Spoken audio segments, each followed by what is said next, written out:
Hello students, ఈరోజు మనము maths 1Bలో just తక్కువ క్వశ్చన్లు చదువుకొని పాస్ కావాలని చాలామంది స్టూడెంట్స్ అడుగుతున్నారు. దానికి సంబంధించిన ఓన్లీ ఇంపార్టెంట్ క్వశ్చన్స్, తక్కువ క్వశ్చన్లు చెప్తున్నాను. ఈ క్వశ్చన్లు ఎక్స్ప్రెషన్గా పెడుతున్నాను చూడండి. ఒకటి, స్ట్రైట్ లైన్లో క్వశ్చన్ నెంబర్ 18లో మనకు 4 ఉన్నాయమ్మా. ఈ 4 నేర్చుకుంటే ఖచ్చితంగా ఒకటి వస్తుంది. మన ఏపీ స్టూడెంట్స్ కానీ తెలంగాణ స్టూడెంట్స్, బోత్ స్టూడెంట్స్ అమ్మా. నెక్స్ట్ క్వశ్చన్ నెంబర్ 19 అంటే క్వశ్చన్ నెంబర్ 18 క్వశ్చన్ నెంబర్ 19 బాగా నేర్చుకుంటే సరిపోతుంది. ఒకవేళ క్వశ్చన్ నెంబర్ 19 నేర్చుకోకుండా క్వశ్చన్ నెంబర్ 18 క్వశ్చన్ నెంబర్ 20 నేర్చుకున్నా సరిపోతుంది.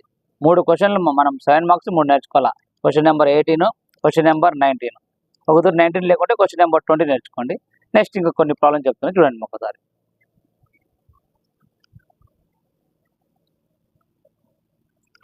చూడండి మా, ఇది question number 18 question number 19 theorems నేర్చుకోకుంటే క్వశ్చన్ నెంబర్ 20 నేర్చుకోండి. క్వశ్చన్ నెంబర్ 21 డిసిజన్ అండ్ డియర్స్లో ఈ ప్రాబ్లం మనకు ఇక్కడ క్యూబ్ ఇచ్చాడు, రిలేషన్ మీద 2 ఉన్నాయి, యాంగిల్ బిట్ మీద 2 ఉన్నాయి. 2 నేర్చుకోండి. ఖచ్చితంగా 7 మార్క్స్ 3 నేర్చుకుంటే 7 3 21. 4 మార్క్స్ చూడండి ఒకసారి.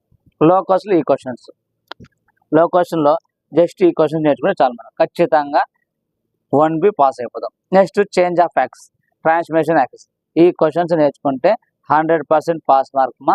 తెలంగాణ స్టూడెంట్స్ అయినా ఏపీ స్టూడెంట్స్ అయినా ఇవి చూసుకుంటే సరిపోతుంది. ఇవి కాదు మనకు ఇంకా ఎక్కువ కావాలంటే ఆల్రెడీ నేను ఇంతకుముందు ప్రీవియస్ వీడియోలో ఇంపార్టెంట్ క్వశ్చన్స్ ఆ వీడియో పెట్టాను, అవి చూసుకోండి. మాకు సార్ జస్ట్ పాస్ కావాలంటే ఈ క్వశ్చన్ చూసుకుని ఖచ్చితంగా పాస్ అవుతారు.